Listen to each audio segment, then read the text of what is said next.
चंपक एक छोटा सा लड़का था जो बहुत कठिनाइयों का सामना कर रहा था।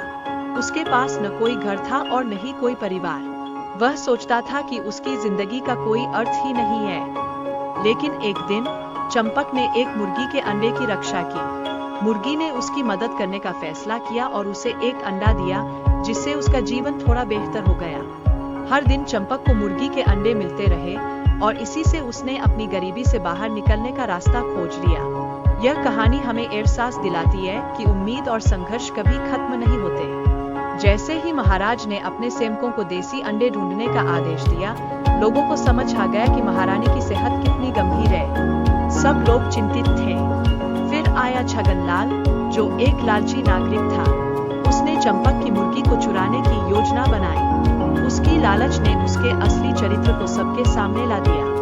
चंपक ने हिम्मत जुटाकर महाराज के सामने अपनी मुर्गी की चोरी का मामला रखा। यह सुनकर सब लोग एक न्यायालय की तरह वहां इकट्ठा हो गए, जहां दोनों पक्ष अपनी बात रख रहे थे।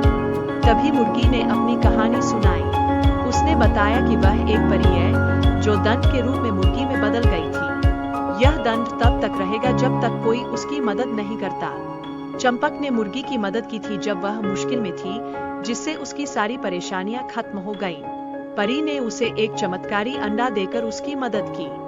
राजमहल में चंपक ने मुर्गी के अंडों का उपयोग किया, जिससे महारानी का स्वास्थ्य बेहतर हो गया। उसके अच्छे कर्मों के लिए चंपक को इनाम भी मिला। अब समरजीत और सुअर के बीच एक मजेदार बातचीत हुई।